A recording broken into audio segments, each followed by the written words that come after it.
Hi നമസ്കാരം. അങ്ങനെ modelling രംഗത്ത് നിന്ന് നായികയായിട്ട് ഒരു സിനിമ വരികയാണ്, ആലി. പേര് ഇദ്ദേഹം തന്നെ പറയും. എന്താ പേര്?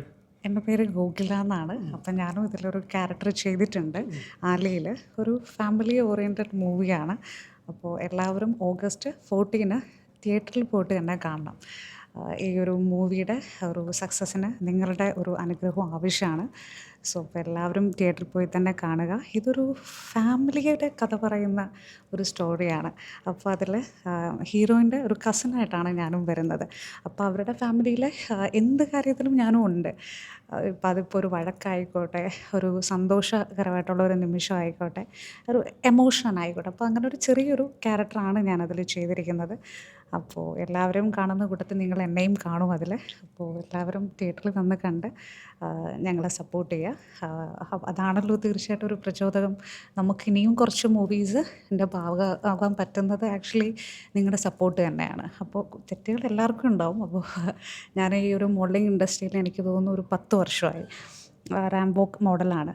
അപ്പോൾ മോഡൽസിനെ കിട്ടുന്നുണ്ട് ഓപ്പർച്യൂണിറ്റി. പക്ഷെ ഞാൻ ഒരുപാട് ട്രൈ ചെയ്തിട്ടും എനിക്ക് ഓപ്പർച്യൂണിറ്റി എന്താണ് വരാത്തത് എന്നുള്ളത് എനിക്കിപ്പോഴും മനസ്സിലായിട്ടില്ല. ബട്ട് സ്റ്റിൽ ഞാൻ ഓഡീഷൻസിനൊക്കെ പോകുന്ന ഒരാളാണ്.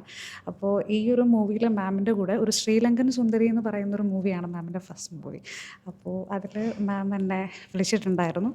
അതിൽ ഒരു ലാസ്റ്റ് ക്ലൈമാക്സിലാണ് എന്നെ കാണിക്കുന്നത്. എന്ന് വെച്ചാൽ ഡയലോഗ്സ് പോലും ഇല്ല. അപ്പോൾ ഞാനിങ്ങനെ മനസ്സിൽ ആലോചിച്ചു, ഓക്കെ ലെറ്റ് മീ ആസ് മാമിനോട് ഞാൻ ചോദിച്ചു, മാം ഇനി ഒരു ഡയലോഗ് വരുന്ന ഏതെങ്കിലും ഒരു പടം വരുമ്പോൾ എന്നെ വിളിക്കണം. ലാസ്റ്റ് മൊമെൻറ്റിലാണ് മാം എന്നെ ആ മൂവിയിലേക്ക് വിളിക്കുന്നത്. അതിലൊരു ആൾ വേണം, കറക്റ്റ് ഫിറ്റായിട്ടുള്ള ഒരാളായിരിക്കണമെന്ന് പറഞ്ഞു. അപ്പോൾ ഒരു കറക്റ്റ് ലുക്കൊക്കെ. അപ്പം ആസ് യൂഷ്വൽ മോഡലായതുകൊണ്ട് കിട്ടി. അപ്പോൾ പക്ഷെ ഡയലോഗില്ല. അപ്പോൾ ഇതിൽ മാം കുറച്ച് ഡയലോഗ്സും കാര്യങ്ങളൊക്കെ ഉള്ളൊരു ക്യാരക്ടറാണ് എന്ന് പറഞ്ഞു. അങ്ങനെ ഞാൻ അതിൻ്റെ ഒരു ഭാഗമായി. അപ്പോൾ ഐ എം എക്സൈറ്റഡ്, ഹാപ്പി. ഇങ്ങനെ അഭിനയത്തിലേക്ക് വന്നു കഴിഞ്ഞപ്പോൾ എന്ത് തോന്നുന്നു? Satisfaction? I am really happy. എൻ്റെ കാര്യം എന്താണെന്ന് വെച്ചാൽ ഞാൻ ഫാഷൻ ഷോസ് ഒരുപാട് ചെയ്തിട്ടുണ്ട്. പക്ഷേ ഞാൻ ഈ ഇൻഡസ്ട്രിയിൽ വന്നത് തന്നെ ഒരു നായികയാവണമെന്ന് പറഞ്ഞിട്ടാണ്. പക്ഷേ എനിക്കറിയില്ല, ഓഡീഷൻസ് അറ്റൻഡ് ചെയ്യുന്നു, എല്ലാവർക്കും ഒരു ടൈം ഉണ്ടല്ലോ. അപ്പോൾ എനിക്കൊരു ടൈം ഉണ്ടാവട്ടെ. കിട്ടുന്ന വേഷം നമ്മൾ നല്ല രീതിയിൽ ചെയ്യുക എന്നുള്ളതാണ്. അതിൽ നിന്ന് ഞാൻ ഒരുപാട് പഠിച്ചു. ലൊക്കേഷൻ ആയിക്കോട്ടെ, നമ്മുടെ ഇൻഡസ്ട്രിയിൽ നിന്നും ഭയങ്കര ഡിഫറെൻ്റ് ആയിട്ടുള്ളൊരു ഇൻഡസ്ട്രിയാണത്.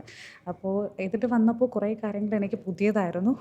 പിന്നെ ടൈമിങ്ങും കാര്യങ്ങളൊക്കെ പുതിയതായിരുന്നു. പക്ഷേ I am taking this is experience. I am really happy to part of this movie. അപ്പോൾ കോകില ഓണത്തിന് നല്ലൊരു വിരുന്നുമായിട്ടാണ് വരുന്നത് 14-ാം തീയതി. അപ്പോൾ എന്താണ് ഓണത്തിന് പറയാനുള്ളത്? ഓണത്തിന് ഒരുപാട് സിനിമകൾ വേറെ ഇറങ്ങുന്നുണ്ട്.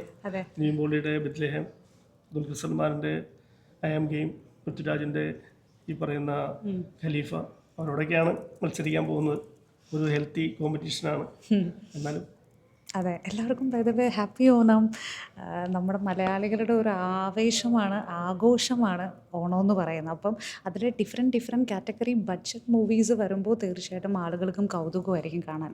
അപ്പോൾ അവരുടെ മൂവിയും അവരുടെ കൂട്ടത്തിൽ ഒരു ഭാഗമാവാൻ ഈ മൂവിക്ക് പറ്റുന്നു. അത് ഓണത്തിന് റിലീസാവാൻ പറ്റുന്നു എന്ന് പറയുന്ന ചെറിയൊരു കാര്യമേ അല്ല. കാരണം ഓണം എന്ന് പറയുന്ന ഒരു റഷ് ടൈമാണ്. ആ സമയത്ത് ഒരു തിയേറ്റർ കിട്ടുക എന്ന് പറയുന്നത് ഇറ്റ്സ് നോട്ട് ഈസി.